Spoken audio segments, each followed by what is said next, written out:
let's get into the brain science of why we put things off, shall we? Yeah, we've all been there. And turns out it's not a coincidence. It's biology. See, it's not a flaw. It's an amygdala hijack, a battle for control inside your head. To get what's happening, you need to meet the two parts of your brain in charge. First up, you've got your logical CEO, and then you've got the reactive bodyguard. The CEO, your prefrontal cortex, handles all the big picture, long-term goals. And the bodyguard, that's your amygdala. It's your ancient security system, always on alert. So what does it actually look like when this bodyguard takes over? Basically, your emotional brain completely overpowers your rational thinking brain. It's a total takeover. And this hijack happens fast. Your brain sees a task as a threat, and bam, alarm bells. Your executive control gets bypassed, and your attention is totally monopolized by the danger. Right then, your brain only wants one thing: to feel better now. And that's the flight response. You avoid the task and feel instant relief. So what triggers this? Things like fear, confusion, or just feeling overwhelmed. But that relief, it's a reward, and that reward creates a really powerful habit loop. And get this isn't just a feeling, it can actually be physical. Weaker connections mean it's harder for the CIO to calm the bodyguard down. So, are we stuck? Not at all. You can absolutely help your CEO take back control. It's all about rewiring that prefrontal amygdala circuit with some clever behavioral strategies. Okay, here are two super practical, science-backed ways to do it. First, you reframe it. Instead of a threat, tell yourself it's a challenge. Second, make an if-then plan. It's an automatic rule that kickstarts you into action. So remember, this is about managing emotions, not a flaw in your character. So now you know the science. The real question is, how will you help your CEO win? Have you ever found yourself staring at a blank document, the cursor just blinking at you like a rhythmic accusation? Oh, absolutely. You know you have to write the report. You know the deadline is looming. Yeah. It's sitting there in your calendar like a bomb with a timer. But instead of typing, you suddenly feel this overwhelming, almost magnetic urge to reorganize your spice rack. Right, or check your email for the 50th time. Or maybe just stare at the wall and dissociate completely. It's the universal human condition. We call it procrastination. And usually we follow it up with a heavy dose of guilt. We tell ourselves we're lazy, or we lack willpower. Or we're just terrible at time management. Exactly. We internalize it as a moral failing. It feels like a character flaw. It feels like you are fundamentally broken. But what if I told you, and what if the massive stack of research we have today tells us that that moment of hesitation isn't about your character at all? It really isn't. It is a specific, observable, neurobiological event. It is a literal physical battle taking place between two very distinct systems in your brain. That is exactly right. And that is what we are unpacking in this deep dive today. We are looking at the neurobiological dynamics of the prefrontal amygdala axis, which, I mean, it sounds like a mouthful. It does sound incredibly heavy, but stay with us because this is effectively the user manual for your own brain. We have a massive stack of sources for this one. We really do. We're talking neuroimaging studies on emotion regulation, papers on white matter structural connectivity, and specific, highly detailed research into the pathophysiology of procrastination and executive control. And our mission here is really to deconstruct what is popularly known as the amygdala hijack. We want to understand why your brain perceives a simple email or, a tax form as a literal threat to your survival. And we're going to look at this fascinating concept the sources call attentional monopolization. Yes. I just love that term. It sounds like a corporate takeover of the mind. In a way, it really is. But before we get into the boardroom drama of it all, we need to introduce the two main characters in this story. The protagonist and the antagonist, although who plays which role really depends on the situation. Okay, let's set the stage. Character number one, the prefrontal cortex, or PFC. Right. So the PFC is the CEO. It's located right behind your forehead. This is the newest part of the brain, evolutionarily speaking. Right. It's responsible for executive control, planning, reasoning, and, crucial for our discussion today, long-term goals. It's the part of you that knows you need to finish the project to get the promotion. It visualizes the future. So the PFC is the rational adult in the room. It operates on logic, timelines, consequences. And then we have character number two, the amygdala. The amygdala is the security guard, or perhaps more accurately, the survival center. It's deep in the temporal lobes, a very ancient structure. We share versions of this with reptiles, really. We do. Its primary job is threat detection. It scans the environment constantly, looking for danger, and it initiates immediate emotional responses. Fight, flight, or freeze. So on one side, we have the CEO trying to execute a business plan. On the other side, a security guard who is completely convinced the building is on fire. Precisely. And the friction between these two, this prefrontal amygdala axis, is where the entire story of procrastination, anxiety, and self-control really takes place. It is a dynamic tension. Let's unpack this axis, because I think for a long time people thought of the brain as very modular, like here is the thinking box and here is the feeling box. You're touching on a really important historical shift in neuroscience here. We absolutely used to view the brain in that modular way. We thought the PFC did cognition, so math, logic, language. Right. And the amygdala did emotion, fear, anger. And we basically thought they were separate entities that occasionally just shouted at each other across a void. But the sources suggest that's completely outdated now. Completely. The contemporary view is what we call an integrated framework. The research shows that neurons in both regions exhibit what we call entangled representations. Entangled representations. That sounds almost quantum. What does that actually mean in plain English? It means that you can't find a neuron in these specific circuits that is only coding for math or only coding for fear. The neurons are encoding cognitive and emotional variables simultaneously. Wow. You literally cannot make a decision without the emotional valuation system being actively involved. The CEO and the security guard aren't in different buildings. They're sitting at the exact same desk, reading the same memos. So the idea that you can just leave your emotions at the door and make a purely rational decision is biologically impossible. According to this integrated framework, yes, cognition and emotion are inextricably linked. The brain doesn't draw a hard line between feeling and thinking the way we do in casual conversation. That makes a lot of sense. But for them to work together, or for the CEO to manage the security guard, they need to communicate. And this brings us to the physical reality of this axis. It is not wireless. Right, the highways. I was fascinated by this in the reading. There are actual physical fiber pathways connecting these two regions. It's plumbing. It is plumbing or wiring. And the most famous one, the one that comes up constantly in anxiety research, is the uncinate fasciculus. The uncinate fasciculus. It sounds like a spell from Harry Potter. You know, uncinate fasciculus, and suddenly you're perfectly calm. It acts a bit like a magic wand for emotional regulation, actually.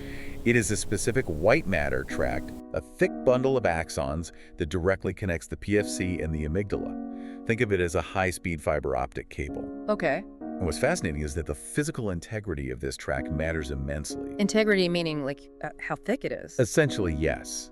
Yeah. The white matter density. Studies show a direct correlation. People with a denser, more robust uncinate fasciculus tend to have lower trait anxiety. Interesting. They are better at regulating their emotions because the actual physical highway for the calm down signal is wider and faster. So if you have a skinny, potholed road between your CEO and your security guard, the CEO's messages just aren't getting through fast enough? Exactly. The security guard is panicking, screaming about a fire, and the CEO is trying to call down to the lobby to say, hey, it's just a toaster, but the line is dead. Or the signal is breaking up. The information doesn't arrive in time to stop the physical panic response. That is such a vivid image, and it's important to note there's a second pathway mentioned in our sources, the amygdala-fugal pathway, but the key takeaway for me was that this entire circuitry is a bidirectional conduit. Bidirectional. That is critical to understand. Top down and bottom up. Right. Top-down regulation is the PFC telling the amygdala, hey, that email isn't a tiger, calm down. And bottom up. Bottom-up signaling is the amygdala screaming up to the PFC, danger, divert all resources to survival right now. And we're going to talk extensively about what happens when that bottom-up signal gets too loud. But before we do, we need to correct a pretty major misconception about the amygdala itself. We called it the security guard, and people usually just call it the fear center. Yeah, that's a popular term. But the sources suggest it's much more complex than just fear. It is much more than just a panic button. If you talk to a modern neurobiologist, they won't say fear center. They will say relevance detector. A relevance detector. Yes. The amygdala isn't just one monolithic blob of tissue. It's actually a cluster of nuclei, about 13 of them. But for our purposes today, we should distinguish between two main parts: the basolateral amygdala, or BLA, and the central nucleus, or C. Okay, let's break those down. The BLA versus the C. The basolateral amygdala is like the intake desk. It receives sensory information, what you see, hear, smell, and it evaluates it. It talks back and forth with the PFC. It's trying to figure out context. Like, is this long, thin shape on the ground a snake or just a stick? So the BLA is the guard actively watching the security cameras. Right.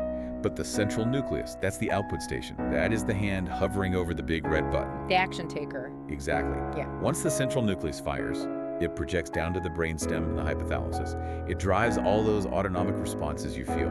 Your heart rate spikes, your palms sweat, your stomach churns. It initiates the physical freeze response. So the BLA thinks about the threat, and the central nucleus acts on it. In a sense, yes. And this is why we're shifting the definition of the amygdala from a fear center to a relevance detector. It doesn't just care about threats, it processes appetitive stimuli too. Meaning good things. Exactly. Rewards, food, social cues. It's an arbiter of survival trade-offs. It decides what is most relevant for your survival right now in this exact moment. Relevance detector. I like that so much better. It explains why we get excited about pizza and scared of bears using the same brain region. Both are highly relevant to survival. Exactly. And the problem arises when the amygdala decides that a difficult spreadsheet is relevant in the exact same way a predator is relevant. Right. But to understand why the PFC lets that happen, we need to look at the management team upstairs. Yes. Section 2 of our deep dive, the prefrontal regulatory landscape. The PFC isn't just one boss sitting alone in an office. It's a whole board of directors. It is. And they have highly specialized roles. If we want to understand procrastination at a biological level, we have to meet the team. First, we have the ventrolateral PFC, or VLPFC. The sources refer to this one as the modulator. Yes. The VLPFC is heavily involved in what we call cognitive reappraisal. This is basically the spin doctor of the brain. The spin doctor. When you see something scary, the VLPFC is the part that jumps in and says, wait, let's look at this differently. That's not a disaster, it's a challenge.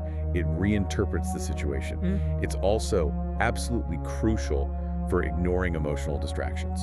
So when I'm trying to work and I feel this sudden itching urge to check the news because I'm vaguely anxious, the VLPFC is the part of my brain trying to block that urge. Correct. It keeps you on track. Yeah. Then right next to it, we have the medial PFC, or MPFC, the monitor. What exactly is the monitor watching? It tracks expected outcomes. It's the part of your brain that learns, if I do X, Y will happen. It is critical for something called extinction learning. Extinction learning, that's unlearning a fear response, right? Exactly. Let's say you are afraid of dogs because you were bitten once as a kid. But then over the years, you meet 10 really nice, friendly dogs. The MPFC is the region responsible for updating your internal file. It tells the amygdala to stand down. Right. It says, actually, not all dogs are threats. You can relax. If the MPFC is weak or underactive, you hold on to old fears, even when they're no longer statistically relevant. Okay, so we have the spin doctor, the VLPFC, and the monitor, the MPFC. Who else is on the board? We have the orbitofrontal cortex, Yeah. the OFC, which is involved in valuation, weighing reward and punishment. But the one I really want to highlight for procrastination, the absolute VIP of getting things done, is the dorsal anterior cingulate cortex, The DACC. the DACC. The sources call this the conflict monitor, but they also firmly link it to the actual initiation of action. This is the key. The DACC is the do it now button. It resolves the conflict between I want to sit on the couch, which is the emotion, and I need to go for a run, which is the goal. It bridges the gap. It detects the mismatch between your goal and your current state, and it recruits the necessary cognitive resources to bridge that gap. Yeah. We'll see later that in chronic procrastinators, this specific region is often really struggling. And there was one more obscure one mentioned in the literature, the FPL. The lateral frontal pole. This is the big picture strategist. It holds what researchers call conjunctive emotion action goal representations. Okay, that is a dense phrase. It is. Basically, it integrates how you feel with what you want to achieve in the distant future. It's one of the most advanced parts of the human brain. It's the region that allows you to say, I am willing to suffer through this incredibly hard workout right now because I want to be healthy in 20 years. It delays gratification. Exactly. Yeah. So we have this highly sophisticated team. But how do they actually control the amygdala? Do they just shout orders down the uncinate fasciculus? Right, how does the physical suppression happen? The mechanism is very specific. It's called inhibitory control. The PFC doesn't just talk to the amygdala. It physically recruits GABAergic interneurons. GABA. That's the neurotransmitter that basically chills everything out in the nervous system. It is the primary inhibitory neurotransmitter. The PFC sends a signal down the highway that activates these inner neurons. Those inner neurons then release GABA directly onto the amygdala to physically stop it from firing. It's like sending a security team down to physically tackle the guy hitting the panic button. That is a perfect analogy. The goal is to reduce the physiological noise so the brain can get back to cognitive operations instead of just survival reactions. Okay, so we have the machinery mapped out, we have the axis, we have the highways, we have the chemical brakes. Now let's get to the actual problem. Section 3, the neurobiology of procrastination. Let's start with the hook we mentioned at the very beginning, redefining procrastination. It's not a time management issue. It is absolutely not a time management issue. You cannot organize your way out of procrastination if the underlying biological mechanism is broken. It is fundamentally an emotional regulation problem.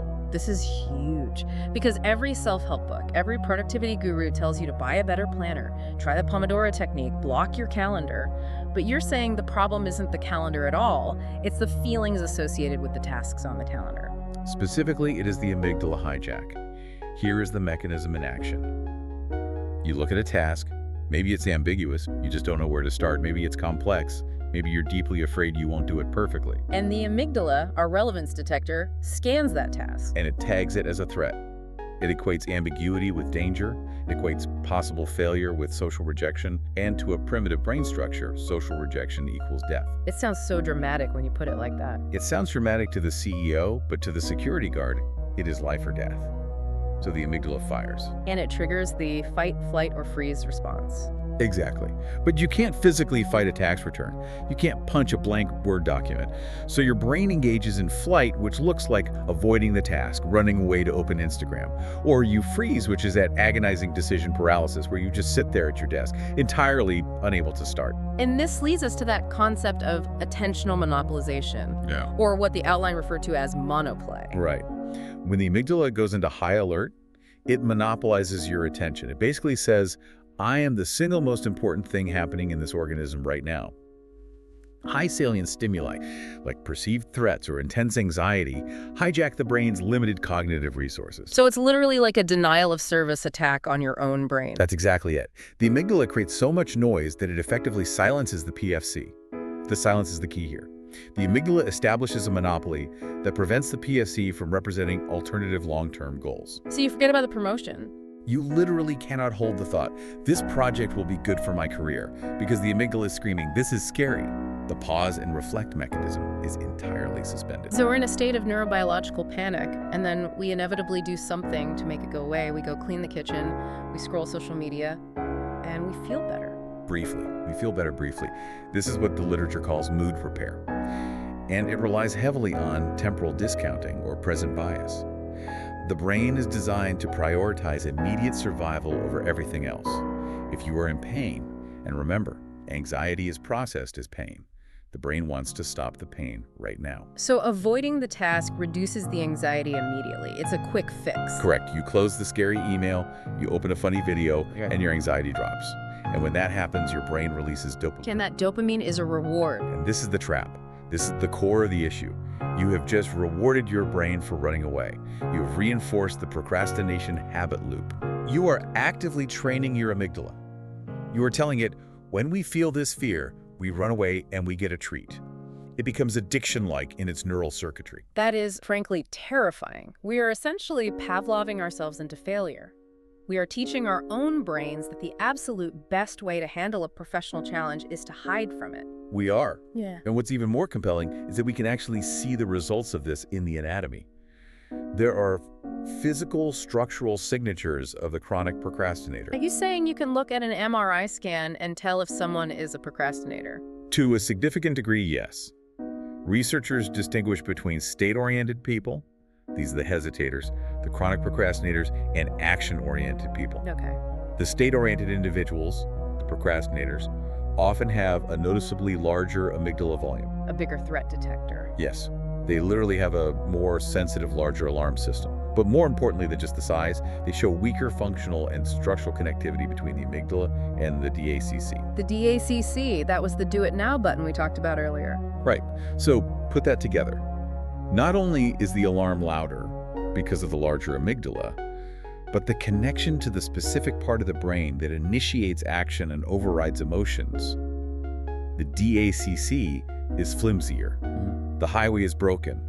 They physically struggle to override the emotional impulse to freeze. That validates so much for anyone listening who feels like they struggle more than their peers. Their hardware is actually wired against them in this very specific way. It absolutely creates a higher barrier to entry for action. Right. It's like trying to drive a car where the gas pedal is sticky and the brakes are loose. Right. But, and I want to stress this heavily, it is not a life sentence. Yeah. Neuroplasticity is real. But before we get to fixing it, we have to look at when this vulnerability actually starts. Because there is a specific time in human life when this regulatory system is chaotic by design. Adolescence. Section 4, developmental dynamics. If you have a teenager, or if you can just remember being one, you know that emotional regulation is volatile. To put it mildly, it's a complete roller coaster. The neurobiological reason for that is the protracted maturation of the PFC. The prefrontal cortex is the absolute last area of the human brain to fully develop. It doesn't finish its wiring until your mid-20s. But the amygdala is already fully grown. The amygdala is fully functional and highly reactive very early on in childhood. So in adolescence, you have a high-performance, supercharged engine, the amygdala, and a driver with a learner's permit, the PFC. The brakes simply aren't installed yet. That explains the risk-taking, the mood swings. But what about the connectivity we were just talking about, the highways? There is a fascinating developmental shift that happens called the valence switch. In childhood, the functional connectivity between the PFC and amygdala is often positive, meaning they work together in tandem to learn about the world. Mom is making a scared face, so my amygdala and PFC agree I should also be scared. They are learning what is dangerous in the environment. Exactly. But as we age into adolescence and adulthood, that connectivity needs to undergo a switch. It needs to shift to be negative. Negative meaning inhibitory. Yes. The PFC needs to learn to say no to the amygdala. It needs to become the regulator. But during that transition window in adolescence, there is a profound psychological vulnerability. Because the switch is mid-flip. The brakes aren't working reliably, the valence switch is flipping, and the amygdala is hyper-reactive to social cues, peer pressure, academic stress. This is precisely why procrastination often becomes a deeply ingrained chronic habit during high school and college. The neural hardware for discipline is literally an active construction zone. So if you developed a severe procrastination habit at 16, you were doing it with a brain that basically wasn't equipped to fight back. And you likely reinforced those avoidance neural pathways for years during a highly plastic time. You paved a massive superhighway for avoidance. But let's pivot to the good news. Section 5. Interventions. You are not permanently stuck with the brain you have right now. Strengthening the circuit. We can actually upgrade the highways. We can. We can move from a continuously hijacked state to a proactive state using neuroplasticity. The physical structure of the brain changes based on how we actively use it. Let's talk about the specific strategies from the sources. The first one is cognitive reappraisal. This is basically training the VLPFC, right? It is PFC training reps. Think of it as lifting weights for your executive function. Cognitive reappraisal is the deliberate act of consciously reinterpreting a threat. Okay. You feel the anxiety about the deadline building up. Instead of letting the amygdala just scream threat and take over, you force your VLPFC to engage. You say out loud to yourself, this deadline is not a disaster. It is a challenge. I have handled this before. That sounds a bit like fake it till you make it, just positive thinking. It sounds like that psychologically. But neurally, what you are doing is actively forcing the VLPFC to fire and send inhibitory signals down to the amygdala. The more times you successfully do it, the stronger and denser that white matter pathway becomes.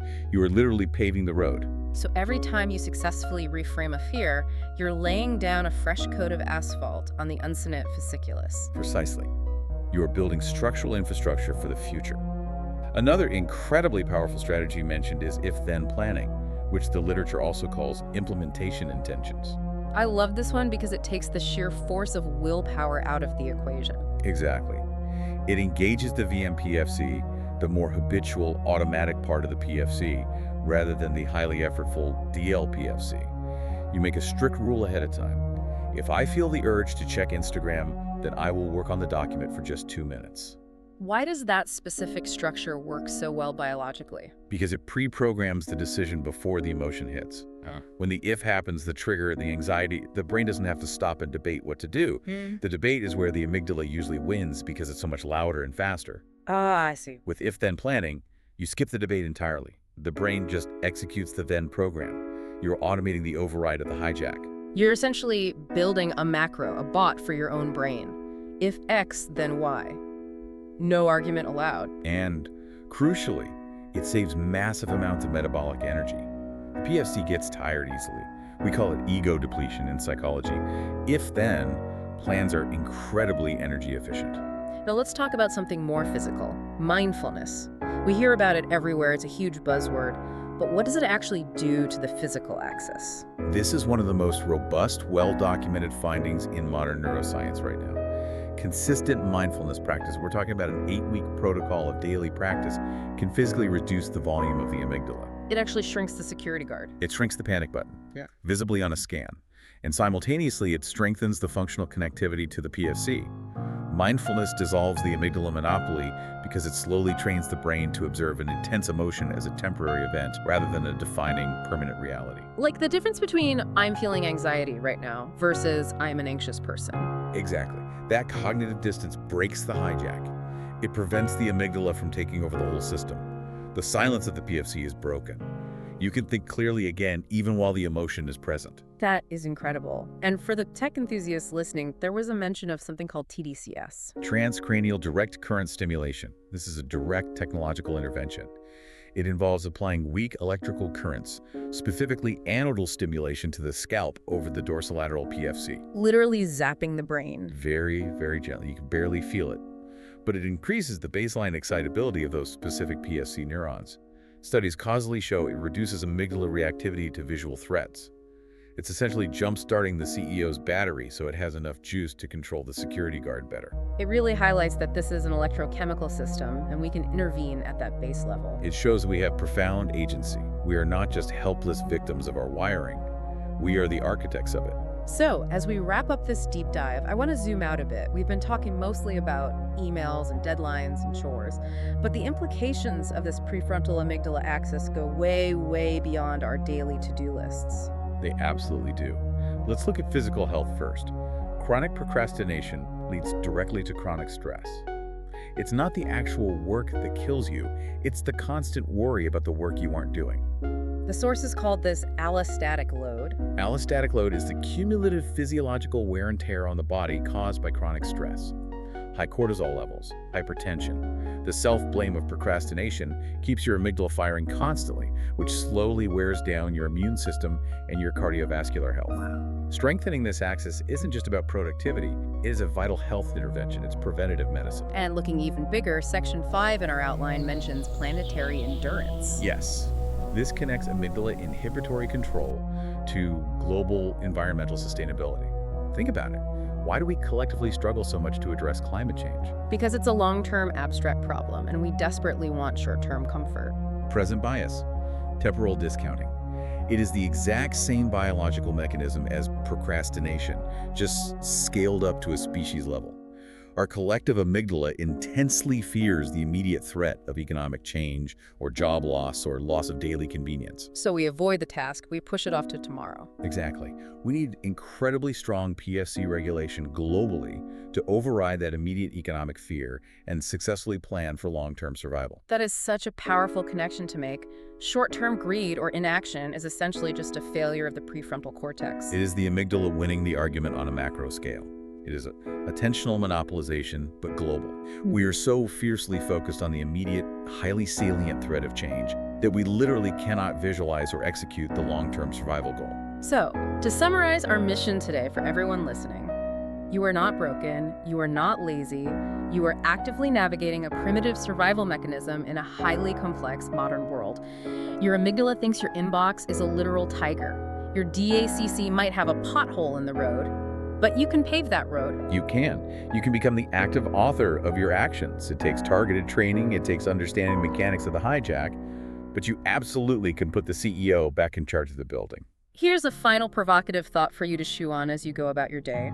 We've linked the DACC, the brain's conflict monitor, to the simple act of finishing your homework. But we've also linked it to the survival of the human race and saving the planet. So the real question is, are we currently facing a global crisis of resources? Or are we actually facing a global crisis of executive function? If we can't regulate our own amygdalas to answer an email, we certainly can't regulate the planet. Deep stuff. Thanks for diving in with us today. Always a pleasure. See you next time on The Deep Dive.